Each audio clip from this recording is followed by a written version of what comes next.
O Saara não é apenas um deserto, é um reator térmico gigantesco onde a areia atinge temperaturas de 70 graus Celsius, o suficiente para cozinhar a própria estrutura da vida. Neste inferno, as nossas melhores tentativas de salvar o planeta falharam. Bilhões de árvores morreram. Exércitos de abelhas, trazidas como salvadoras, viram suas casas de cera derreterem como velas. A humanidade estava perdendo a guerra contra a areia, até que decidimos parar de lutar contra a natureza e começar a usar a geometria. Descubra como simples buracos em forma de lua estão fazendo o que a alta tecnologia não conseguiu: parar o deserto e trazer a água de volta aos mortos. Para compreender por que essa descoberta é tão chocante, precisamos olhar para o que tentamos fazer antes. Durante anos, cientistas e ecologistas depositaram suas esperanças em uma criatura minúscula, mas poderosa: a abelha. Pode parecer estranho pensar em um inseto como uma ferramenta industrial, mas as abelhas são a infraestrutura invisível do nosso mundo. Quase um terço de tudo o que você come no café da manhã, no almoço e no jantar depende diretamente do trabalho incansável dessas operárias voadoras.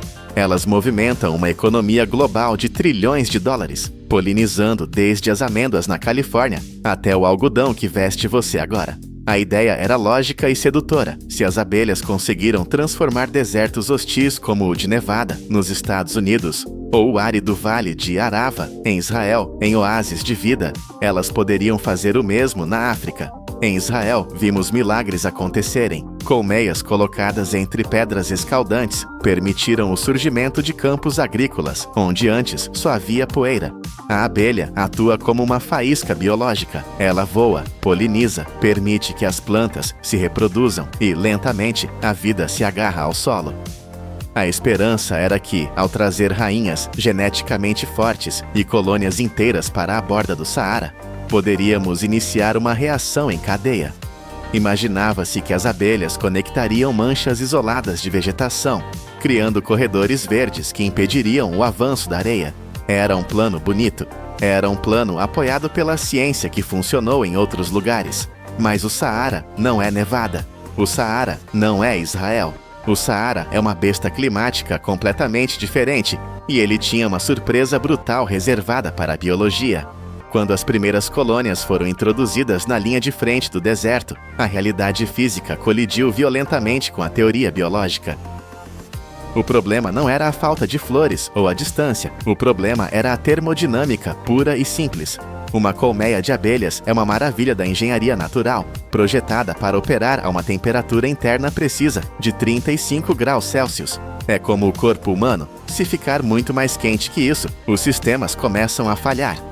Quando o ar do deserto sobe para 40 ou 45 graus, as abelhas entram em modo de emergência. Elas deixam de coletar néctar e passam a buscar apenas água. Elas se alinham na entrada da colmeia e batem as asas furiosamente, agindo como ventiladores vivos para tentar resfriar o berçário onde suas larvas estão crescendo. É um esforço heróico, consumindo cada gota de energia que elas têm. Mas no Saara, o calor não dá trégua. O solo, aquela areia infinita que se estende até o horizonte, atinge temperaturas de 70 graus Celsius. Isso é mais quente do que a água que sai do seu chuveiro. É calor suficiente para causar queimaduras na pele humana em segundos. Diante dessa fornalha, a biologia da abelha não tem chance. A cera, o material de que são feitos os favos, começa a perder sua rigidez. Imagine a estrutura da sua casa começando a amolecer. O teto cede, as paredes entortam. Dentro da colmeia, o caos se instala. O mel aquecido torna-se líquido demais. A cera derrete e desaba, sufocando a colônia sob o peso do seu próprio lar destruído. Mesmo as abelhas mais duronas do mundo, acostumadas ao calor da África Oriental, não conseguem sobreviver quando sua casa se transforma em um túmulo de cera derretida. Ficou claro que as abelhas não podiam ser a primeira linha de defesa. Elas são passageiras do ecossistema, não as construtoras dele. Elas não podem fazer chover. Elas não podem transformar areia vitrificada em terra fértil. Elas precisam de um palco pronto para atuar, e o palco do Saara estava queimado e quebrado. A lição foi dura e cara. Não podemos simplesmente jogar vida em um lugar onde a base física para a vida foi destruída. Precisávamos olhar para baixo, para o chão que estava matando tudo o que tentávamos plantar. A verdadeira catástrofe na região do Sahel, a zona que separa o deserto da savana, não é a seca absoluta como muitos pensam. Chove no Sahel. Todos os anos, tempestades violentas despejam milhões de litros de água sobre a região. O problema é o que acontece quando essa água atinge o chão. Décadas de sol implacável, combinadas com o peso de milhões de cabeças de gado pisoteando a terra, transformaram o solo. O que deveria ser uma esponja macia e absorvente virou uma crosta dura, impermeável como o concreto de uma rodovia. Quando a chuva cai, ela não entra. Ela bate nessa carapaça dura e corre. A água ganha velocidade, transformando-se em enxurradas repentinas que varrem a paisagem. Em vez de dar vida, a chuva se torna uma força de destruição. Ela age como uma lixa gigante, raspando os últimos milímetros de solo fértil que ainda restavam e levando tudo para os rios e finalmente para o oceano. É um paradoxo trágico. As pessoas e as plantas morrem de sede enquanto caminham sobre um solo que rejeita a água que cai do céu. Foi aqui que erramos por décadas. Gastamos fortunas plantando bilhões de árvores jovens, achando que as raízes quebrariam o solo. Mas plantar uma árvore nessa terra é como tentar plantar uma flor no asfalto. As raízes batem na camada dura e não conseguem descer. O sol volta, evapora a pouca umidade superficial em horas, e a árvore morre de sede e calor, torrada por cima e bloqueada por baixo. O deserto avança não porque a areia é mágica, mas porque destruímos a pele da terra. Para vencer, precisávamos de uma nova estratégia. Não precisávamos de mais sementes. Precisávamos de picaretas. Precisávamos quebrar o concreto natural. Diante desse cenário de terra morta, nasceu o projeto mais ambicioso já tentado no continente africano, a Grande Muralha Verde. O nome engana. Muita gente imagina uma barreira física de árvores, como uma grande muralha da China feita de folhas, estendendo-se por 8.000 quilômetros de ponta a ponta da África. Mas a realidade é muito mais inteligente e industrial do que isso. O que está sendo construído é uma máquina gigantesca de restauração ecológica, uma rede de intervenções que atravessa mais de 20 países, do Senegal à Etiópia. O objetivo não é forçar o deserto a ficar verde, pintando-o com árvores que vão morrer. O objetivo é consertar a hidrologia de um continente inteiro. É um projeto de engenharia em escala continental. A ideia central é simples, mas revolucionária: parar a água. Precisamos capturar cada gota de chuva exatamente onde ela cai e forçá-la a ficar lá. Se conseguirmos fazer a água parar, a vida voltará sozinha. Não precisamos ser jardineiros, precisamos ser arquitetos de solo. As comunidades locais, que antes olhavam para o céu rezando por chuva apenas para vê-la escorrer para longe, agora estão sendo armadas com conhecimento de engenharia hidráulica básica. Eles não estão construindo barragens de concreto ou canais de alta tecnologia. Eles estão usando a própria terra para curar a terra. E a ferramenta que desbloqueou o sucesso desse projeto multibilionário não foi um trator controlado por satélite, mas uma forma geométrica simples desenhada na poeira. A solução que está vencendo o Saara chama-se cova em meia-lua. Parece primitivo, mas é pura física de fluidos aplicada. Imagine cavar um buraco, mas não um buraco qualquer. É uma vala em forma de semicírculo, como uma lua crescente, com a abertura voltada para cima, contra a inclinação do terreno. A terra retirada do buraco é empilhada na borda curva, criando uma pequena represa de terra. Por que essa forma? Porque a geometria controla a energia. Quando as chuvas torrenciais chegam, a água desce a colina como um lençol rápido. Se fosse uma vala reta, a água poderia ganhar velocidade e romper as bordas. Mas a curva da meia-lua abraça o fluxo. Ela captura a água e a força a girar e desacelerar. A velocidade mata o solo, mas a calma o cura. Dentro dessa meia-lua, a água para. E quando a água para, a mágica da física acontece. A pressão da poça acumulada força o líquido para baixo, rompendo a tensão superficial daquela crosta dura de concreto. A água começa a se infiltrar profundamente, descendo para o subsolo, onde o sol não consegue evaporá-la. O solo dentro da cova fica macio, úmido e fresco. A temperatura ali dentro pode ser 10, 15 graus mais baixa do que na areia exposta ao lado. Sem usar um único cano de plástico ou bomba elétrica, criamos um reservatório subterrâneo usando apenas uma pá e o desenho certo. É a vitória da inteligência sobre a força bruta. Estamos usando a gravidade para injetar vida de volta na Terra, e uma vez que a água está segura no subsolo, a natureza que estava esperando pacientemente por décadas recebe o sinal verde para acordar. O que acontece depois que as meias-luas são cavadas é quase instantâneo em termos geológicos. Os agricultores plantam sementes de gramíneas nativas, como o andropogon, dentro dessas covas úmidas. Essas não são plantas de jardim, são guerreiras do deserto. Suas raízes são fortes, fibrosas e agressivas. Elas mergulham no solo amolecido pela água retida, agindo como milhares de microbrocas que perfuram a terra, permitindo que o ar entre. Em apenas 2 ou 3 anos, a transformação é visível a olho nu. O que antes era uma paisagem marciana vermelha e estéril começa a ficar pontilhada de verde. As gramíneas crescem altas, criando sombra. Essa sombra protege o solo do sol assassino. A umidade atrai insetos. Os insetos atraem lagartos e pássaros. Os pássaros trazem sementes de outras plantas em seus excrementos. De repente, árvores nativas, acácias que estavam dormentes como sementes no solo há anos, começam a brotar, protegidas pelo microclima da meia-lua. Não precisamos plantar a floresta. A floresta estava lá o tempo todo, trancada em uma prisão de terra seca. A meia-lua foi a chave que abriu a cela. As manchas verdes começam a se unir. As raízes das árvores estabilizam o solo permanentemente. Agora, quando chove, a água não corre mais. Ela é absorvida por esse novo tapete vivo.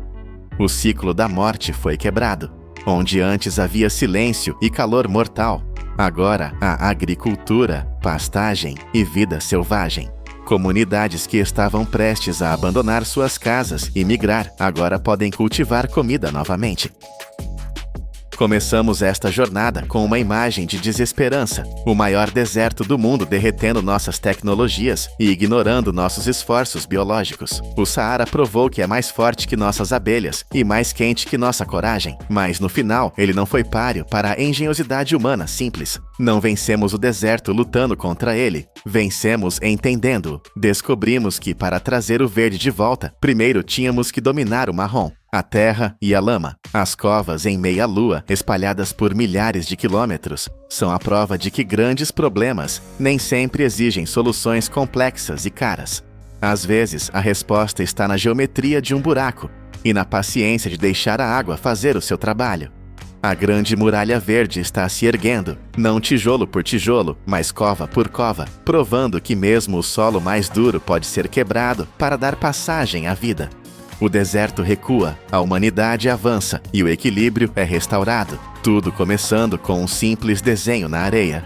Eu sou o narrador do poder da indústria, e se você sentiu o peso dessa transformação, deixe seu comentário e inscreva-se para mais histórias onde a engenharia muda o destino do nosso planeta.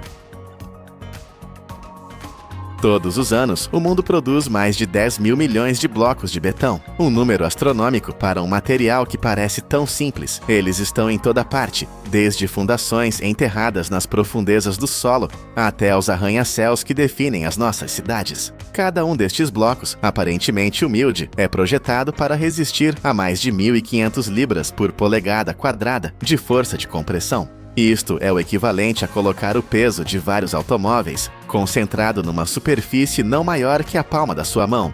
Mas como é que algo feito de areia, pedra e água se torna tão incrivelmente forte? Como é que esta lama básica se transforma num pilar da engenharia moderna? O segredo não está, como muitos pensam, apenas na mistura. Está no que acontece depois da sua formação.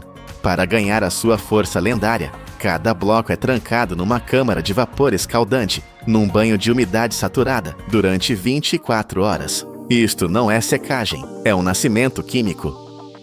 A jornada do bloco de betão não começa numa misturadora ruidosa, mas sim no silêncio calculado de um laboratório de materiais. Tudo começa com uma receita, uma fórmula de engenharia afinada com precisão. O esqueleto do bloco é formado por gravilha ou pedra britada. Isto constitui entre 60% a 70% da mistura total.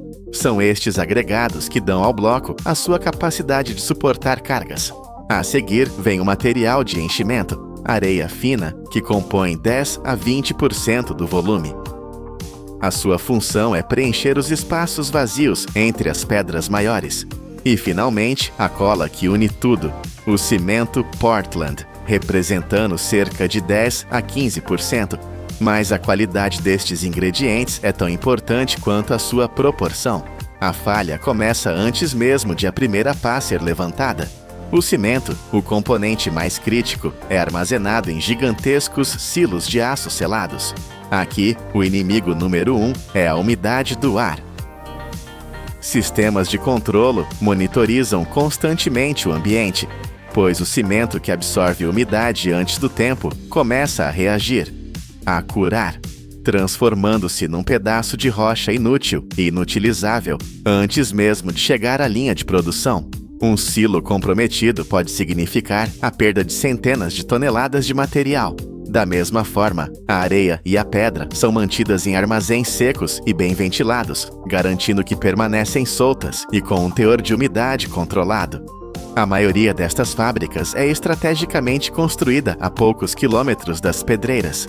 Isto não é apenas por conveniência, é uma estratégia econômica e ecológica vital. Reduzir a distância de transporte de milhares de toneladas de pedra por dia corta drasticamente os custos de combustível e as emissões de dióxido de carbono. Nesta fase, a precisão é absoluta. Um desvio de 1% na receita não é um pequeno erro, é uma falha catastrófica que pode comprometer a integridade de um lote inteiro de produção. Quando cada componente é pesado eletronicamente com uma precisão de gramas, eles são transportados por correias transportadoras para os misturadores industriais. E é aqui que encontramos o primeiro grande paradoxo da produção de blocos de betão. Ao contrário do betão tradicional que vemos a ser derramado em fundações, uma sopa cinzenta e fluida, a mistura para blocos de betão tem de ser formulada com um teor de umidade muito baixo, tem de ser quase seca. A razão para isto é fundamental para todo o processo que se segue.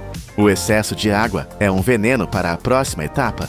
Daqui a momentos, esta mistura será submetida a uma força de compressão colossal. Se estivesse demasiado molhada, a água, que não pode ser comprimida, seria espremida violentamente, fazendo com que o bloco perdesse a forma, se deformasse ou desenvolvesse fissuras internas assim que a pressão fosse aliviada. Por isso, a quantidade de água purificada é adicionada com precisão de alta tecnologia. Dentro de misturadores de grande capacidade, eixos de aço pesados e lâminas poderosas giram continuamente, não apenas misturando, mas amassando os ingredientes. A água ativa quimicamente o cimento, começando a criar a pasta que revestirá cada grão de areia e cada pedaço de pedra. Este equilíbrio é tão delicado que mesmo nas fábricas mais modernas, muitos operadores experientes ainda realizam o teste da mão. O engenheiro agarra num punhado da mistura e aperta. Ela tem de se manter coesa, formando um aglomerado sólido na sua luva, mas não pode libertar uma única gota de água. Tem de ser coesa o suficiente para formar uma massa sólida, mas seca o suficiente para manter a sua forma sob pressão. Não é culinária, é ciência dos materiais em ação, num equilíbrio perfeito entre plasticidade e densidade.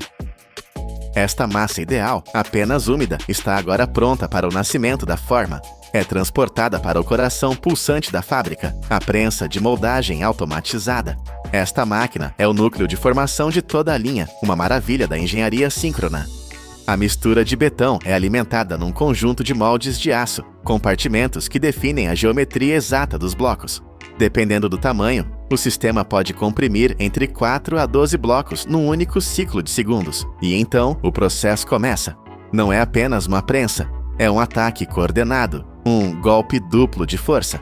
Primeiro, um sistema de compactação hidráulica de alta pressão exerce uma força tremenda a partir de cima, atingindo várias toneladas por polegada quadrada. Isto comprime a mistura firmemente no molde, maximizando a sua densidade bruta e espremendo o ar aprisionado. Mas a pressão sozinha não é suficiente. Se apenas pressionasse, a mistura mais densa ficaria no topo, enquanto o fundo permaneceria mais solto. Simultaneamente, um mecanismo de vibração de alta frequência ativa-se por baixo do molde.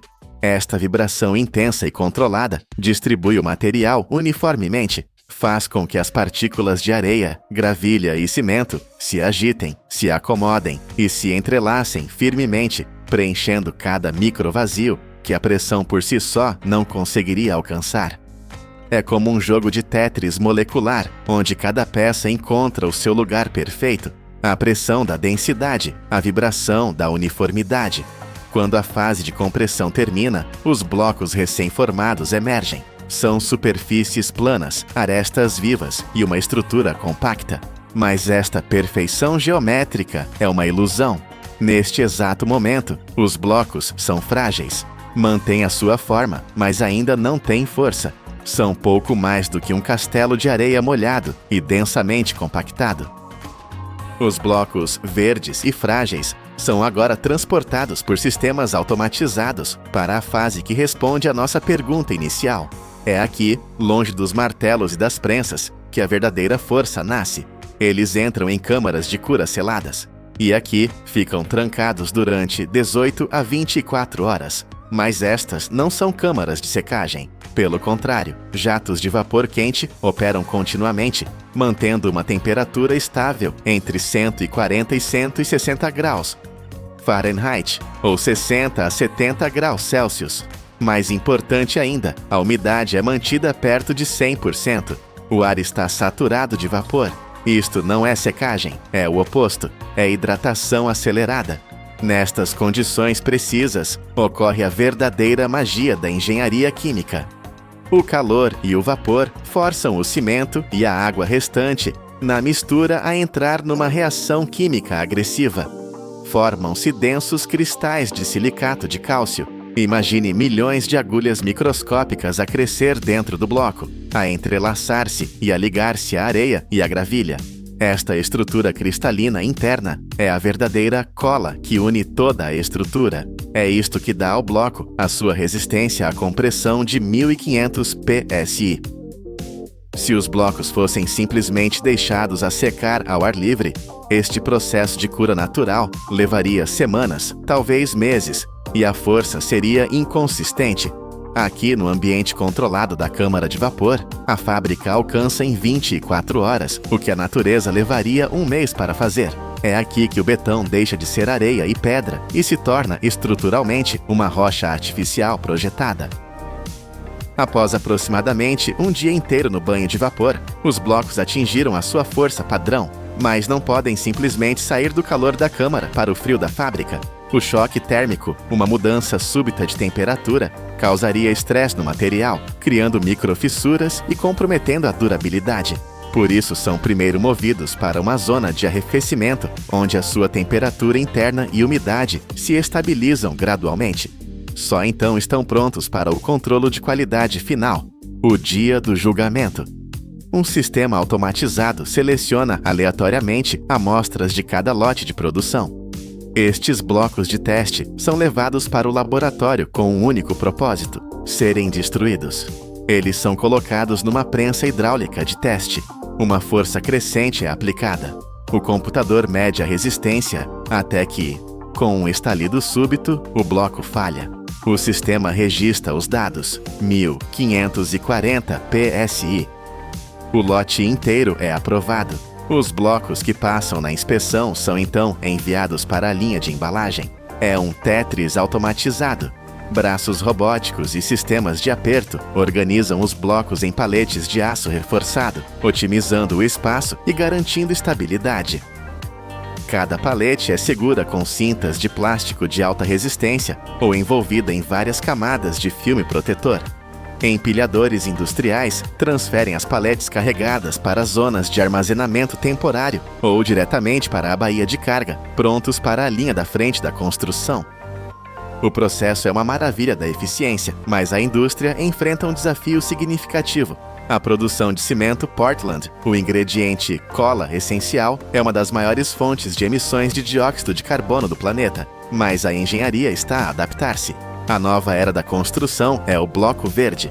Em vez de dependerem exclusivamente de matérias-primas tradicionais, os fabricantes estão agora a inovar para transformar resíduos industriais em recursos valiosos.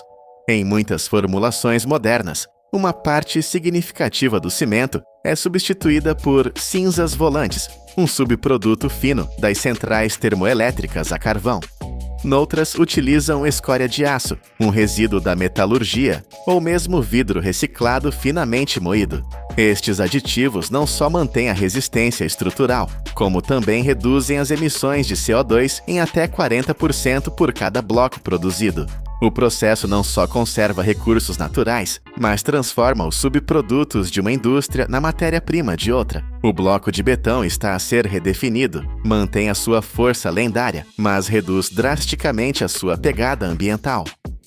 Sabia que, para além da construção, os blocos de betão desempenham funções surpreendentes? Graças à sua estrutura densa, são usados para construir barreiras acústicas e de isolamento térmico em redor de parques eólicos e instalações de energia solar.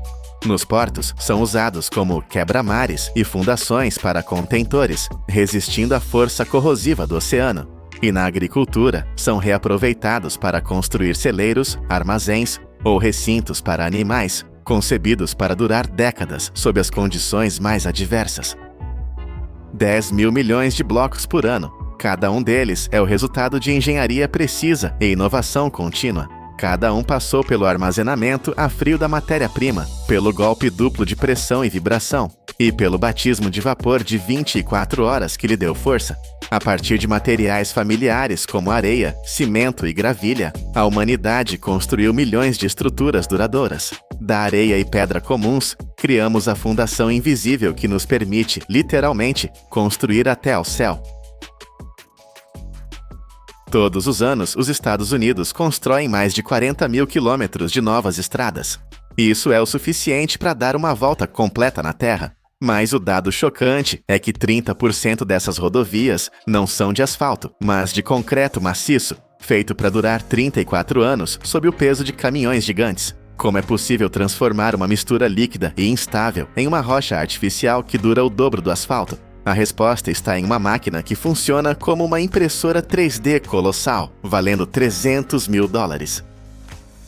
A jornada para criar essa estrada indestrutível começa muito antes de o primeiro caminhão de concreto chegar. Começa com uma cirurgia na própria paisagem. Se você acha que uma estrada é apenas uma camada de pedra jogada sobre a terra, pense novamente. O solo natural é o inimigo. Ele é instável, úmido e fraco. Por isso, engenheiros escaneiam o terreno como médicos, decidindo exatamente quanta terra deve ser removida ou adicionada. Eles não estão apenas limpando o caminho, estão construindo um bolo de camadas industrial que servirá de fundação para o futuro. Primeiro, tratores gigantes rasgam a vegetação e nivelam o leito da estrada. Ao mesmo tempo, equipes enterram as veias vitais da civilização, tubos de água, cabos elétricos e sistemas de drenagem, bem abaixo de onde os pneus vão passar. Se isso falhar, a estrada afunda. Uma vez que o solo está exposto, começa a construção da base. Uma camada grossa de pedra britada é espalhada, mas pedra solta não suporta peso. É aqui que entram os rolos compactadores, máquinas pesadas que vibram violentamente, forçando as pedras a se encaixarem umas nas outras, como um quebra-cabeça sólido. Este não é um trabalho rápido. A compactação pode levar de 2 a 4 dias inteiros. É uma batalha de força bruta e paciência. Caminhões-pipa dirigem à frente dos rolos, pulverizando a quantidade exata de água para ajudar a terra e a pedra a se unirem. Se estiver muito seco, esfarela. Se estiver muito úmido, vira lama. Técnicos monitoram tudo com sensores a laser e medidores de vibração. Eles buscam a perfeição invisível. Apenas quando o chão está tão duro quanto o próprio concreto que virá depois, a equipe recebe o sinal verde. A terra foi domada. Agora ela está pronta para receber a carga. Mas o material que vai cobrir essa base está sendo preparado a quilômetros de distância, em um lugar que parece mais um laboratório químico gigante do que uma construção. Bem-vindos à usina de dosagem. Aqui a precisão é a lei. O concreto para uma superestrada não é feito a olho. É uma receita química rigorosa. Silos gigantes de aço armazenam montanhas de areia fina, cascalho e pedra britada, mantendo cada tipo separado em compartimentos isolados. Nada se mistura até o momento certo. O processo é totalmente automatizado. Balanças industriais pesam cada grão de areia e cada pedra antes de liberá-los para a mistura. Não há margem para erro. 1 quilo a mais ou a menos pode mudar a resistência da estrada daqui a 10 anos. Depois dos sólidos, vem a química líquida. A água não é apenas jogada no misturador. Ela é medida por sistemas de pesagem independentes e injetada com alta pressão. E não é só água. Aditivos químicos poderosos, como superplastificantes, são dosados com precisão de miligramas. Esses líquidos são o segredo que permite ao concreto fluir como um líquido agora, mas se tornar duro como diamante depois. Tudo isso cai em um misturador de eixo duplo ou de panela, máquinas brutais projetadas para agitar toneladas de material em segundos. O barulho é ensurdecedor, o pó sobe, e em instantes a mistura se torna uma massa cinza e homogênea. É concreto fresco, de alta performance, pronto para a guerra contra o peso e o tempo. Mas assim que a mistura sai da usina, um relógio invisível começa a contar. O concreto é um material que morre rápido. A logística aqui é uma questão de vida ou morte para o projeto. O concreto tem uma vida útil extremamente curta. Em média, os motoristas têm apenas 1 a 2 horas para tirar essa carga do caminhão antes que ela comece a endurecer. Se o caminhão quebrar ou ficar preso no trânsito, a carga de concreto vira um bloco de pedra inútil dentro do tambor, destruindo o equipamento. É uma bomba relógio de cimento. Por isso, os tambores dos caminhões nunca param de girar. Eles rodam continuamente durante todo o trajeto para impedir que os materiais se separem ou endureçam antes da hora. Em grandes projetos de rodovias, isso se transforma em um balé logístico. Uma fila de caminhões é organizada em rotação perfeita. Um descarrega, um chega e outros aguardam na fila. O fluxo não pode parar. Se houver uma pausa, cria-se uma junta fria, um ponto fraco na estrada onde o concreto velho não se une ao novo. Quando o caminhão chega ao local, ele não despeja a carga no chão. Em sistemas modernos, ele se conecta diretamente a uma correia transportadora ou despeja em uma calha que alimenta a máquina principal. É uma transferência rápida e limpa. O motorista e o operador da máquina trabalham em sincronia total. O concreto fresco, cinza e úmido desliza para dentro da besta mecânica que vai moldar o futuro do transporte. Conheça a estrela do show, a pavimentadora de forma deslizante, ou Slipform Paver. Esta não é uma ferramenta comum, é um robô industrial que custa entre 120 mil e 300 mil dólares. Ela é, essencialmente, uma fábrica sobre lagartas. Esqueça as equipes de operários nivelando o concreto com rodos. Esta máquina faz tudo sozinha. Assim que o concreto entra na máquina, parafusos gigantes chamados trados espalham a mistura uniformemente por toda a largura da estrada. A máquina avança lentamente e o concreto passa por moldes de aço que o apertam, vibram e compactam com uma força tremenda. O que sai da parte de trás da máquina não é uma poça líquida, mas uma laje sólida, perfeitamente retangular, que mantém sua forma sem precisar de madeira ou metal para segurá-la nas laterais. É como espremer pasta de dente de um tubo quadrado, mas em escala industrial. A precisão é guiada por sensores a laser e GPS 3D. Eles garantem que a estrada seja plana, sem lombadas ou buracos, com uma precisão milimétrica. A máquina não apenas nivela, ela constrói a estrutura interna da estrada. Enquanto avança, ela insere automaticamente barras de aço, chamadas de barras de transferência, bem no meio do concreto úmido. O robô faz isso sem parar, atirando o aço para dentro da massa cinza. Essas barras são cruciais. Elas seguram as placas de concreto juntas, permitindo que transfiram o peso dos caminhões de uma placa para a outra sem quebrar. Graças a essa automação, a equipe pode construir de 3 a 5 quilômetros de estrada em um único dia. O resultado é uma fita cinza perfeita, monolítica e sem emendas, estendendo-se até o horizonte. Mas a perfeição visual esconde um perigo físico. O concreto vai encolher à medida que seca. Se os engenheiros não agirem rápido, essa laje perfeita vai se rasgar sozinha. A química não para. Imediatamente após a máquina passar, um líquido de cura é pulverizado sobre a superfície, selando a umidade dentro do concreto. Sem isso, a água evaporaria muito rápido sob o sol, e a superfície racharia como terra seca no deserto. Mas isso não é suficiente. O concreto é duro, mas frágil à tensão. Conforme ele endurece e a temperatura muda do dia para a noite, ele quer se mover.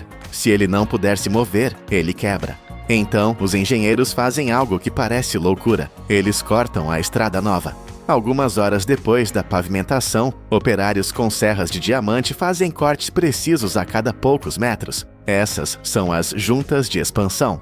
Eles estão basicamente dizendo ao concreto: se você for rachar, rache aqui, nesta linha reta que nós fizemos. É uma destruição controlada para evitar o caos, mas um corte aberto é um convite para o desastre. Água e sujeira poderiam entrar ali e destruir a base. Por isso, depois de limpar a poeira, os trabalhadores injetam um selante especial, geralmente silicone ou poliuretano, dentro desses cortes. Esse material é elástico. Ele se estica e encolhe, mantendo a água fora, enquanto a estrada respira com o calor e o frio. Agora, a estrada entra em quarentena. Sinais de proibido entrar são colocados. Por pelo menos 7 dias, ninguém pode tocar nela. O concreto precisa desse tempo de silêncio para atingir sua força máxima. É um período de espera tensa, onde a química termina seu trabalho de endurecimento. Nos Estados Unidos, esse processo é uma sinfonia de máquinas. Mas o que acontece quando você não tem um robô de $300 mil? Vamos viajar para lugares onde a tecnologia de ponta ainda não chegou, como em obras rurais no Peru. Aqui, o contraste é brutal. Não há sensores a laser, não há impressoras 3D de concreto. Há apenas músculo, suor e determinação humana. O concreto é despejado dos caminhões em calhas de metal simples e cai em pilhas desordenadas no chão. Uma parede humana de trabalhadores avança contra a massa cinza. Eles usam pás, ancinhos e pedaços de madeira para espalhar toneladas de material pesado. É uma corrida exaustiva contra o tempo, pois o concreto endurece aqui tão rápido quanto nos Estados Unidos. Sem os vibradores automáticos da máquina gigante, homens usam vibradores manuais, mergulhando-os no concreto para tentar tirar as bolhas de ar uma a uma. Para alisar a superfície, não há moldes deslizantes perfeitos. Homens trabalham de joelhos, usando desempenadeiras de aço manuais, confiando apenas no olho e na experiência para deixar tudo plano. É um trabalho artístico, difícil e fisicamente punitivo. A qualidade aqui depende do cansaço do braço do trabalhador, não da calibração de um sensor. Embora esse método funcione, ele mostra o abismo tecnológico. A precisão milimétrica é impossível e a velocidade é muito menor. Mas no fim, seja feito por um robô ou por 30 homens com pás, o objetivo é o mesmo: criar um caminho. Voltamos ao número inicial: 40 mil quilômetros por ano. Quando olhamos para uma estrada de concreto, vemos apenas uma superfície cinza e monótona. Mas agora você sabe a verdade. Debaixo dos pneus do seu carro existe um sanduíche de engenharia de alta precisão. Há uma base de pedra compactada com violência, aço inserido automaticamente por robôs e uma química calculada para resistir a décadas de sol, chuva e peso. A estrada de concreto é a prova de como a humanidade aprendeu a dominar os materiais mais básicos da Terra: pedra, areia e água, e transformá-los nas veias duráveis da nossa economia. O que antes era lama líquida, agora é a espinha dorsal de um país, projetada para durar 34 anos sem pedir descanso.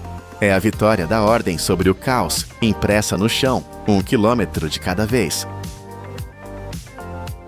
Imagine golpear o para-brisa do seu carro com um martelo pesado. Você espera uma chuva de estilhaços, mas encontra uma resistência chocante.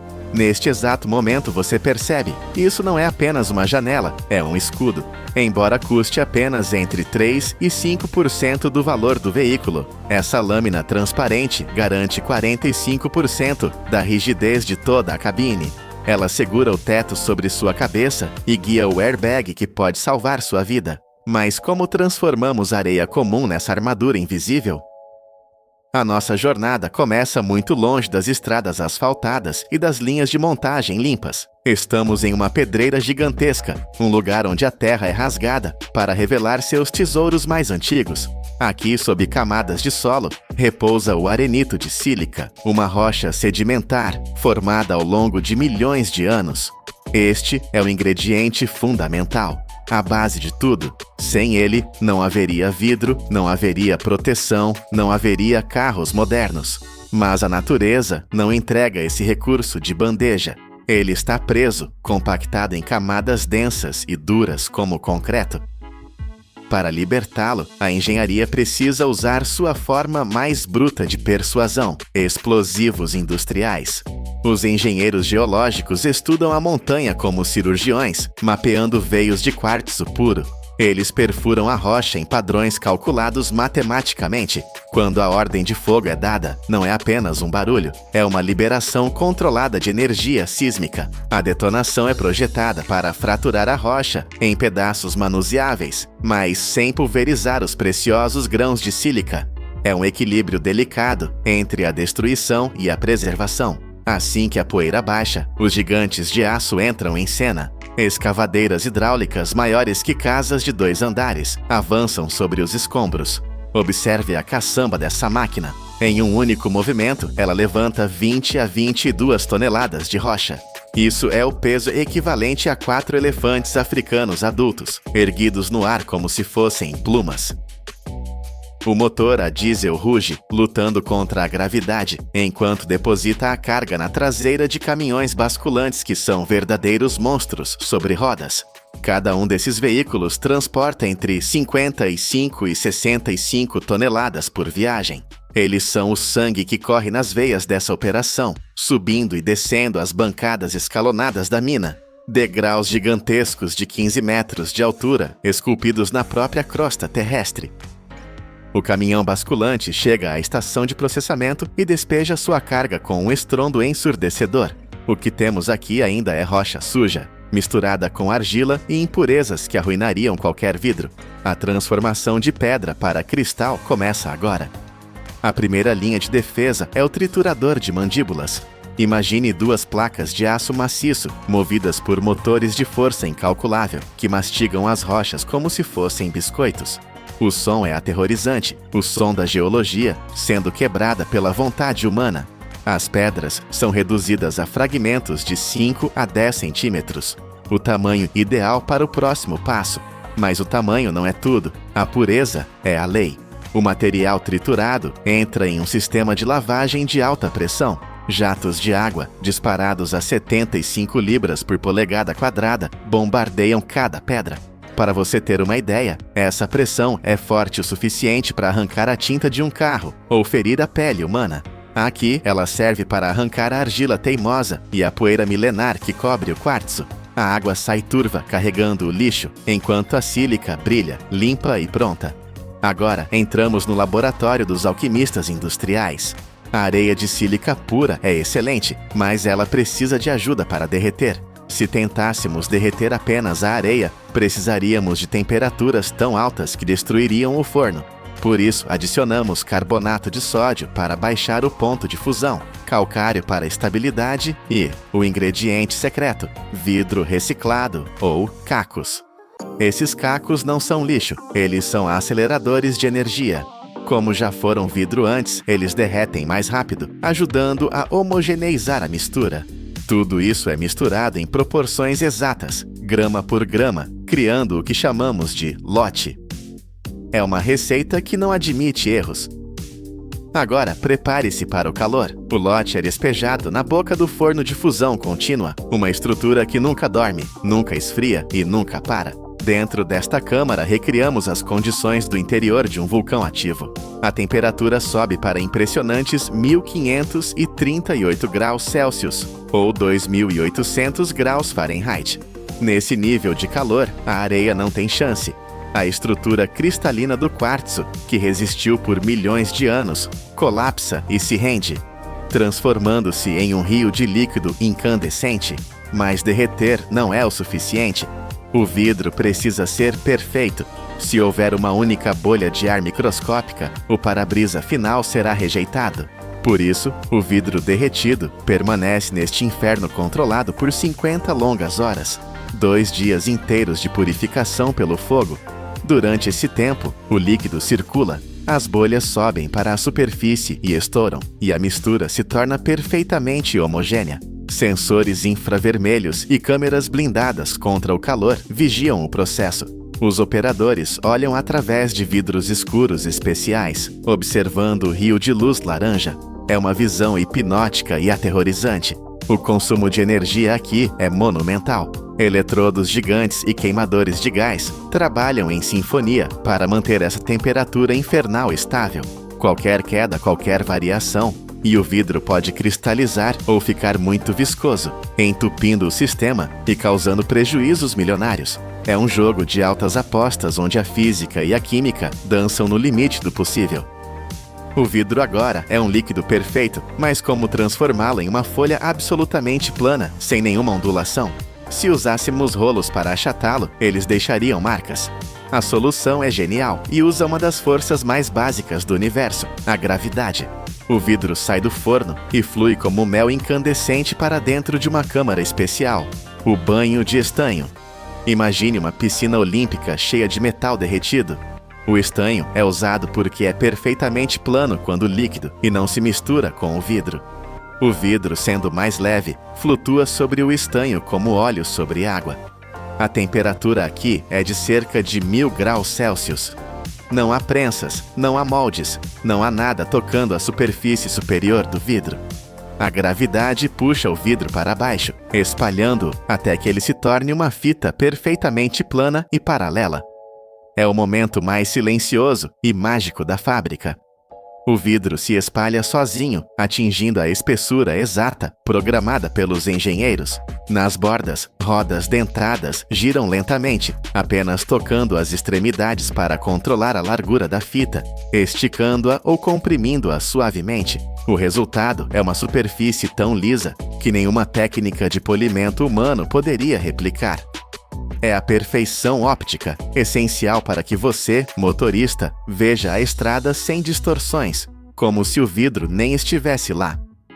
Mas há um inimigo invisível escondido dentro desse vidro perfeito, a tensão térmica. Se resfriarmos o vidro muito rápido, ele explodirá em 1000 pedaços devido ao choque de temperatura. Para evitar isso, a fita de vidro entra no forno de recozimento, um túnel longo onde o tempo parece desacelerar. Aqui, a temperatura cai de 600 graus para a temperatura ambiente, mas de forma incrivelmente lenta e controlada. É como acalmar uma fera enfurecida. Esse processo realinha as moléculas, removendo o estresse interno e garantindo que o vidro possa ser cortado sem se estilhaçar.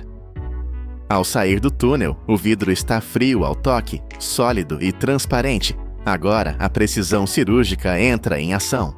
Um braço robótico, movendo-se mais rápido do que o olho pode acompanhar, desce sobre a fita de vidro. Na ponta desse braço não há uma serra, mas um diamante industrial. O diamante não corta o vidro como uma faca corta pão.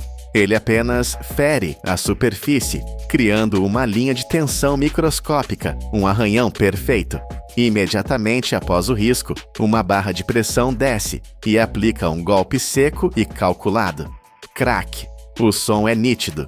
O vidro se separa exatamente onde o diamante ordenou. Não há margem para erro. As bordas são afiadas como navalhas, prontas para cortar carne e osso. Por isso, robôs ou trabalhadores, com equipamentos de proteção pesada, manuseiam as peças. Essas folhas planas são agora as telas em branco, prontas para serem moldadas nas curvas aerodinâmicas dos carros do futuro. Mas os carros modernos não têm vidros planos, eles têm curvas, aerodinâmica, estilo. Para dobrar o que é rígido, precisamos voltar ao calor. As folhas de vidro cortadas são colocadas em moldes de aço que imitam a curvatura exata do teto e das colunas do carro. Elas viajam para dentro de outro forno, aquecidas a cerca de 600 graus Celsius. O vidro amolece, relaxa e, sob seu próprio peso, ou com a ajuda de uma prensa suave, abraça o molde, copiando sua forma com fidelidade absoluta. Agora vem o passo mais crítico para a sua segurança: a laminação. Um para-brisa nunca é apenas um pedaço de vidro, é um sanduíche tecnológico.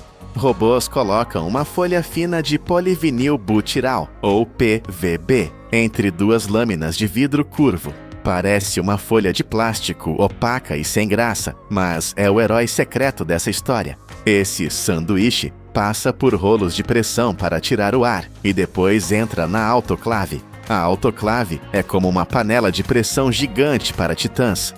Lá dentro, sob alta pressão e calor, o plástico derrete e se funde quimicamente ao vidro, tornando-se totalmente transparente. Mas sua função mudou para sempre. Se uma pedra atingir seu carro a 120 km por hora, o vidro vai quebrar, sim, mas não vai voar na sua cara. A camada de PVB segura os cacos, mantendo a estrutura íntegra. Além disso, essa camada bloqueia 99% dos raios ultravioleta, protegendo sua pele e o interior do carro, e age como uma barreira acústica, deixando o barulho do vento e do motor do lado de fora. Antes de sair da fábrica, cada peça passa pelo julgamento final. Lasers varrem a superfície em busca de defeitos menores que um grão de poeira. Câmeras de alta resolução verificam a curvatura. Luzes especiais revelam distorções que poderiam cansar os olhos do motorista. Apenas o vidro perfeito recebe o selo de aprovação. Eles são empilhados em racks acolchoados, prontos para serem enviados para as montadoras ao redor do mundo. Pense nisso na próxima vez que você fechar a porta do seu carro e sentir aquele silêncio reconfortante. Aquele escudo transparente à sua frente começou como uma rocha bruta no fundo de uma mina. Ele viajou através de explosões, foi banhado em ácido, derretido em temperaturas vulcânicas, flutuou em metal líquido e foi prensado com precisão molecular. Tudo isso para que, quando você estiver na estrada, possa esquecer que ele existe. Ele é a barreira invisível, o guardião silencioso que suporta toneladas de pressão e enfrenta os elementos para que você chegue ao seu destino seguro. Essa é a promessa silenciosa da indústria: transformar o caos da natureza na ordem da sua segurança. E isso acontece milhões de vezes por ano, peça por peça, sem falhas. Imagine uma montanha de lixo tão alta quanto o Monte Fuji. Todos os anos, a humanidade cria 700 milhões de toneladas deste resíduo, abandonando-o em pilhas gigantescas. Mas e se eu lhe dissesse que este lixo é, na verdade, um tesouro escondido que vale milhares de milhões de dólares? Bem-vindo à revolução onde talos mortos ressuscitam para salvar o planeta do plástico. Como é que transformamos restos apodrecidos no novo ouro verde? A nossa história começa numa corrida contra o relógio, em campos que se estendem até perder de vista. Para alimentar o vício mundial em açúcar, a humanidade cultiva e processa uma quantidade alucinante, mais de 1.800 milhões de toneladas de cana-de-açúcar todos os anos. É uma operação titânica, onde a natureza e a máquina colidem. No passado e ainda hoje em muitas regiões da América do Sul, esta colheita começava com um inferno na terra. Os agricultores ateavam fogo aos campos, criando uma muralha de chamas para queimar as folhas secas e afastar cobras e insetos. Embora eficaz para limpar o terreno, o preço a pagar era terrível. Um smog negro e tóxico cobria os céus por dezenas de quilômetros, sufocando cidades, fechando escolas e paralisando o trânsito. Uma única faísca fora de controle poderia transformar a colheita num mar de fogo incontrolável. Mas o futuro chegou sob a forma de monstros mecânicos de alta tecnologia. Hoje, a colheita moderna rejeita o fogo e abraça a precisão cirúrgica. Colheitadeiras gigantescas, equipadas com cérebros digitais e sensores inteligentes, avançam sobre as plantações. Estas máquinas não apenas cortam, elas sentem o terreno. Os sensores ajustam automaticamente a profundidade das lâminas e a velocidade, garantindo que o corte seja feito rente ao solo, sem ferir as raízes. Esta delicadeza mecânica permite um milagre biológico. A cana regenera-se das mesmas raízes por 3 a 5 temporadas consecutivas, poupando fortunas em replantio. Assim que a lâmina toca o talo, começa a verdadeira emergência. A cana-de-açúcar é um organismo vivo que começa a morrer no momento em que é cortada. Em apenas 24 horas, sob o calor implacável do sol, o teor de açúcar pode despencar até 15% devido à desidratação e à decomposição natural. É uma hemorragia de lucro invisível, por isso não há pausas. Braços hidráulicos automatizados carregam caminhões em movimento, criando um rio de aço e fibra que flui sem parar em direção à fábrica. Cada minuto conta nesta maratona industrial. Quando estas montanhas de cana chegam à usina, enfrentam o primeiro grande desafio, a limpeza. Pode parecer trivial, mas é uma questão de vida ou morte para a maquinaria. A cana chega coberta de poeira e terra, e misturada a ela vem grãos microscópicos de areia. Se esta areia entrasse na linha de produção, agiria como uma lixa diamantada, destruindo os rolos de aço e paralisando uma linha multimilionária. Por isso, a matéria-prima é bombardeada por jatos de água de alta pressão, removendo qualquer impureza. A água usada é capturada, filtrada e reciclada num ciclo fechado, pois mesmo uma gota de água suja poderia trazer bactérias capazes de azedar todo o lote de açúcar.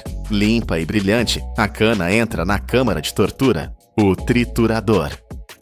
Facas rotativas de alta velocidade rasgam a casca dura e expõem as fibras internas, preparando o material para uma extração máxima. O barulho é ensurdecedor, uma sinfonia de destruição controlada. A massa triturada é então engolida por moinhos colossais que aplicam uma pressão esmagadora. É aqui que os mundos se separam. De um lado sai o sumo doce, o ouro branco que vai para a nossa mesa. Do outro lado, a máquina cospe o bagaço. Uma fibra seca, esmagada e aparentemente inútil. A escala deste desperdício é difícil de compreender. Para cada tonelada de cana esmagada, a indústria gera cerca de 300 kg deste bagaço fibroso. O açúcar extraído representa apenas 1/3 desse volume. Estamos a falar de uma montanha anual de resíduos tão gigantesca que, se fosse empilhada num único local, rivalizaria em altura com o Monte Fuji. Durante décadas, este material foi queimado ou deixado a apodrecer, libertando metano e CO2. Mas agora, em vez de ser o fim da linha, este momento marca o início de uma nova vida gloriosa para estas fibras esquecidas. Nos pátios das fábricas, o bagaço acumula-se em colinas artificiais, que chegam a ter 6 metros de altura e cobrem áreas do tamanho de campos de futebol. Parece apenas uma pilha de lixo orgânico, mas é uma bomba relógio biológica. Se a umidade não for controlada, o interior destas pilhas começa a fermentar e a apodrecer. O bolor devora a fibra e, com ele, dezenas de milhares de dólares em matéria-prima evaporam-se. A secagem, portanto, não é apenas deixar ao sol. É uma gestão crítica de ventilação e tempo que pode durar de algumas horas a vários dias. Quando o bagaço está estabilizado, a verdadeira magia começa nas instalações de reciclagem. O material entra numa nova fase de purificação, ainda mais rigorosa. Passa novamente por lavagens intensas para remover qualquer vestígio de areia ou restos de açúcar que tenham sobrado. O açúcar residual é o inimigo aqui. Se permanecer na fibra, ele vai caramelizar e queimar quando aquecido, arruinando a cor e a qualidade do produto final. Após ser limpo e desidratado, o bagaço é moído até se tornar uma polpa fina, mas a fibra sozinha é quebradiça. Para resolver isso, os engenheiros adicionam uma pequena quantidade de amido natural ou polpa reciclada à mistura. É como adicionar ovos à farinha para fazer um bolo. Estes aditivos dão flexibilidade e impedem que o material rache. A mistura é aquecida até atingir entre 130 e 180 graus Celsius, transformando-se numa pasta quente e maleável. O que antes era um talo rígido no campo, agora é um barro tecnológico, pronto para ser moldado em qualquer forma que a nossa imaginação desejar. Agora, entramos no coração da fábrica, onde o calor e a força bruta operam o milagre da transformação. A pasta de bagaço é injetada em moldes de metal maciço, obras-primas de engenharia, aquecidas a temperaturas infernais, entre 160 e 200 graus Celsius. Estes moldes são desenhados com precisão absoluta para criar desde pratos simples até embalagens complexas. Quando a prensa desce, ocorre algo fascinante. Uma pressão hidráulica titânica esmaga a pasta contra o metal quente. Não há colas químicas aqui. Não há resinas tóxicas. O segredo está na própria natureza. Sob este calor e pressão extremos, as fibras de celulose acordam e entrelaçam-se, fundindo-se umas às outras. É uma soldadura biológica. O material cola-se a si mesmo, usando a sua própria estrutura interna, criando um objeto sólido e resistente sem ajuda artificial. Mas o processo é violento. O objeto recém-nascido está a ferver e agarrado ao molde. Se fosse arrancado à força, deformar-se-ia. A solução é um choque térmico controlado. O molde e o produto são pulverizados com água fria ou mergulhados num banho vibratório. A mudança brusca de temperatura faz com que a estrutura se solidifique instantaneamente, soltando-se do metal suavemente, sem empenar ou criar fissuras. Em segundos, o que era uma pasta disforme torna-se uma peça sólida de engenharia sustentável. O produto que sai do molde já tem a forma, mas ainda não está pronto para as mãos humanas. As bordas são ásperas e irregulares, com sobras de material que extravasaram durante a prensagem. Uma borda dessas poderia cortar um dedo ou rasgar a embalagem no transporte. É aqui que a força bruta dá lugar à precisão cirúrgica. Lâminas de corte de alta velocidade, afiadas como navalhas, descem sobre o produto. Elas são calibradas especificamente para cada design, removendo o excesso num único golpe limpo e perfeito. Em fábricas de ponta, este trabalho é feito por exércitos de robôs. Equipados com câmaras e sensores ópticos, estes braços mecânicos examinam cada milímetro da borda do produto. Eles detectam falhas invisíveis ao olho humano e ajustam o ângulo e a força do corte em tempo real. A consistência que estes robôs atingem é sobre-humana. Eles garantem que o milésimo prato produzido no dia seja idêntico ao primeiro. Sem esta etapa, todo o esforço anterior seria em vão, pois a segurança e a sensação tátil são o que definem um produto de qualidade. As rebarbas são eliminadas e as superfícies são polidas até ficarem suaves ao toque, prontas para o contato com os nossos alimentos. Mas um prato feito de fibra vegetal tem um inimigo natural: a água. Se você colocasse sopa quente num prato de papel comum, ele desfar-se-ia numa papa em minutos. Como é que o bagaço vence esta batalha? A resposta está num escudo invisível. Na etapa final, cada item recebe um revestimento ultrafino feito de ceras vegetais ou polímeros naturais. Este bioescudo é impermeável. Ele permite que o prato suporte óleo a ferver, líquidos quentes e molhos gordurosos sem absorver uma única gota, sem amolecer e sem perder a sua forma. É uma resistência que rivaliza com o plástico, mas vinda inteiramente da terra. E aqui chegamos à verdade sobre o ouro verde. A grande promessa destes produtos é que eles podem desaparecer.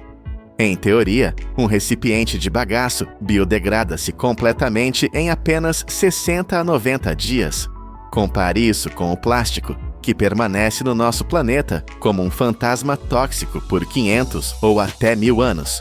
É uma diferença brutal, mas atenção! Esta magia de 60 dias acontece em condições ideais de compostagem industrial, onde o calor e os micróbios trabalham a todo vapor. Se atirarmos este prato para um aterro sanitário comum, sem ar e sem luz, ele também levará anos a desaparecer. A tecnologia dá-nos a ferramenta, mas o uso correto depende de nós. Começamos esta jornada com uma imagem assustadora: uma montanha de lixo orgânico da altura do Monte Fuji. 700 milhões de toneladas de resíduos esquecidos. Hoje, essa montanha está a ser desmantelada, não pelo fogo, mas pela inovação.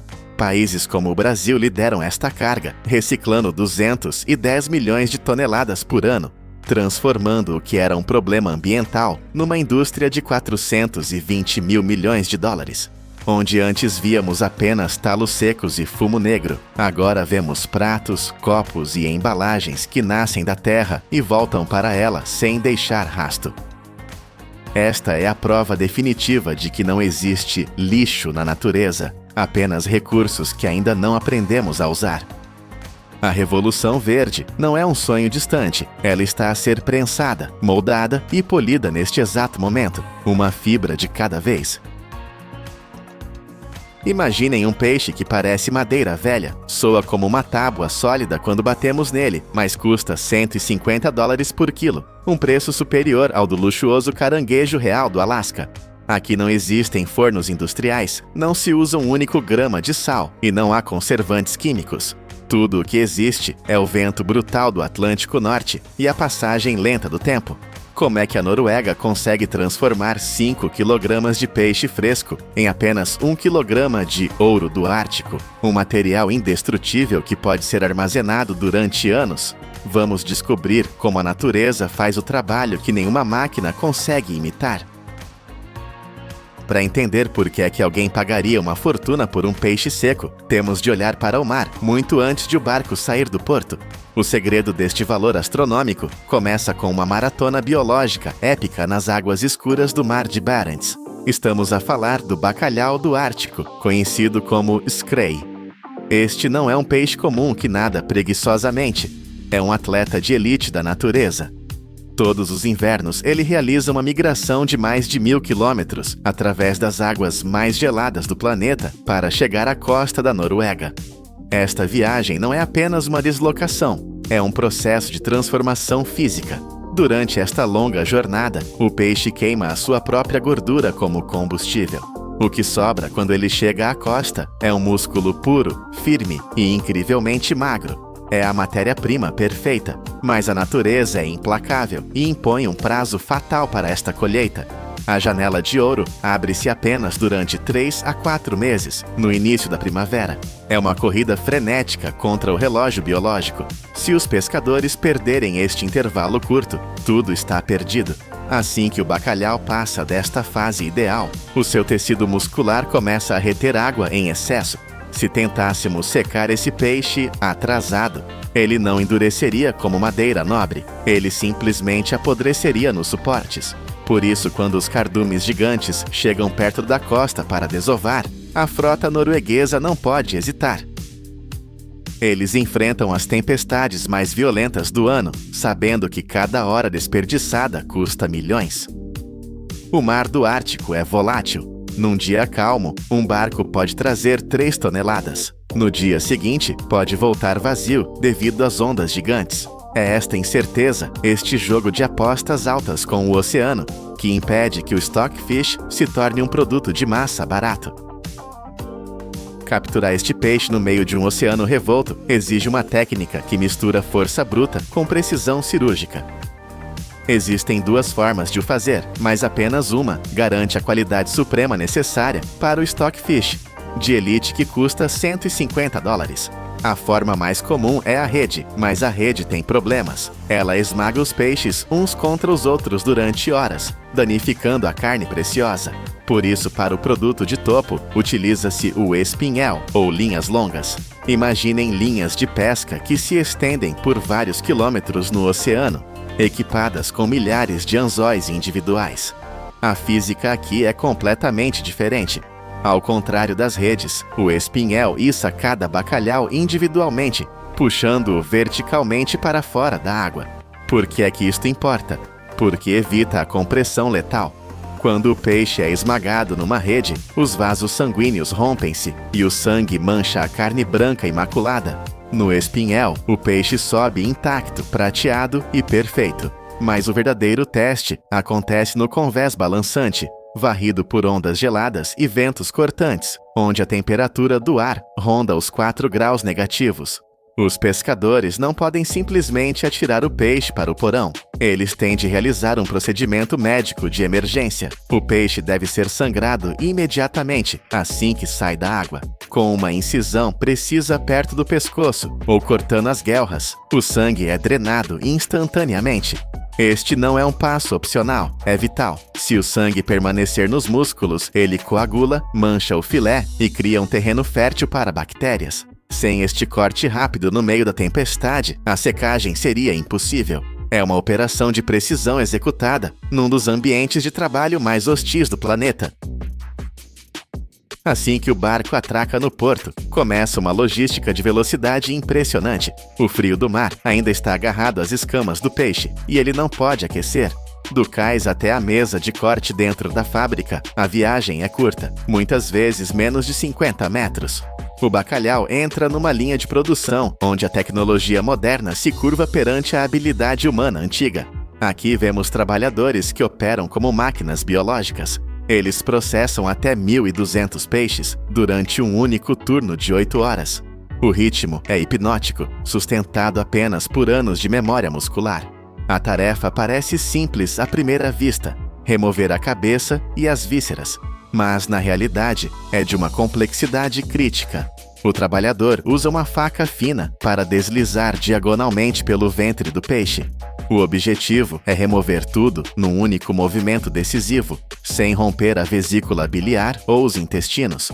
Um corte errado, 1 milímetro de desvio, e os fluidos internos derramam-se, contaminando a carne pura e arruinando o seu valor comercial instantaneamente. Não há margem para erro. Depois de limpo, o peixe é lavado em água do mar refrigerada a 2 graus Celsius para firmar a textura.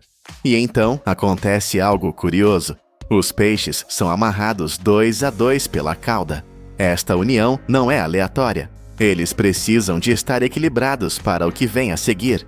Eles estão prestes a sair da fábrica e entrar na maior máquina de secagem do mundo, a própria natureza. Agora, o bacalhau entra na sua fase de transformação mais dramática. Milhares e milhares de peixes são levados para o exterior e pendurados em gigantescas estruturas de madeira, chamadas gel. Estas estruturas estendem-se por quase 300 metros ao longo da costa acidentada das ilhas Lofoten. É uma visão que parece de outro mundo. Catedrais de madeira cobertas de peixe prateado, balançando ao vento. Estas prateleiras são projetadas com uma engenharia aerodinâmica precisa. As vigas em forma de letra A são feitas para dispersar a pressão das rajadas violentas de vento e suportar toneladas de peso vivo. As barras transversais permitem que o ar salgado do oceano circule livremente em torno de cada par de peixes suspenso. Aqui, o peixe ficará pendurado, de cabeça para baixo e barriga aberta, entregue à mercê dos elementos durante cerca de 2.800 horas. Isso equivale a mais de 3 meses de exposição contínua ao ar livre. Não há ventiladores elétricos, não há aquecedores a gás, apenas a temperatura do ar, que raramente sobe acima dos 5 graus Celsius, e a umidade constante de cerca de 70%. É uma alquimia lenta e invisível. O vento frio atua como uma bomba de vácuo natural, extraindo a umidade do interior das células, gota a gota. À medida que a água evapora, algo extraordinário acontece a nível molecular. As proteínas e o colagênio começam a fundir-se, criando uma estrutura densa e elástica. O peixe encolhe, retrai-se e endurece. Ele perde peso dia após dia, mas concentra sabor e nutrientes numa potência que nenhum alimento fresco consegue igualar. É uma aposta arriscada contra a natureza.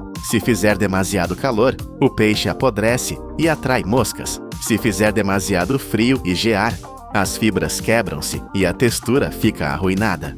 Apenas este local específico no norte da Noruega permite este milagre. Quando a primavera dá lugar ao início do verão, os peixes parecem prontos. Eles parecem duros como pedra, mas retirar o peixe das estruturas e enviá-lo para o mercado agora seria um erro fatal.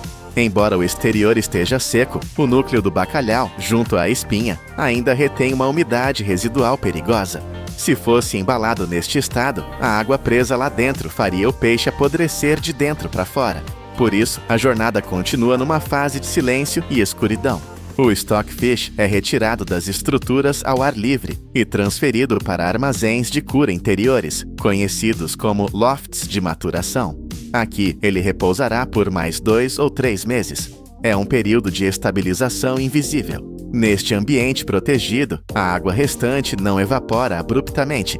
Em vez disso, ela migra muito lentamente do centro profundo da carne para a superfície externa. Esta fase é crítica. Ela equilibra a tensão em cada fibra muscular, impedindo que o peixe rache ou desenvolva sabores estranhos. O resultado final desta longa espera é estatisticamente chocante. O peixe perdeu quase 75% do seu peso original. Aqueles 5 kg de bacalhau suculento e vivo que saíram do mar foram agora reduzidos a apenas 1 kg de matéria sólida concentrada. É uma destilação pura de valor. O que resta não é apenas comida, é uma bateria de proteínas, pronta para durar anos sem qualquer refrigeração, preservando a integridade numa cápsula do tempo comestível. Mas aqui surge um problema. Como distinguir um pedaço de madeira de alta gastronomia de um pedaço de peixe seco e estragado, quando ambos parecem idênticos por fora? A resposta não está em máquinas de raio-x ou scanners digitais. A resposta está nos sentidos humanos, especificamente na audição e no tato. Entra em cena o classificador profissional, um especialista cuja experiência vale milhões. O teste definitivo é surpreendentemente analógico. O inspetor pega no peixe e desfere uma pancada firme contra uma superfície ou bate um peixe no outro. O som que ecoa tem de ser um estalo seco, nítido e metálico, conhecido como crisp knock. Ouçam bem, se o som for surdo ou abafado, como bater num pedaço de borracha, significa que há umidade presa ou decomposição interna e o peixe é rejeitado. Além do som, a carne deve ter adquirido uma translucidez semelhante à do âmbar polido. Contra a luz, o peixe deve brilhar por dentro.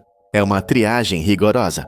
No local, os peixes são separados por tamanho, cor e espessura. Apenas os lotes perfeitos recebem o selo de aprovação para exportação. Estamos a falar de um mercado que gera cerca de 85 milhões de dólares anualmente.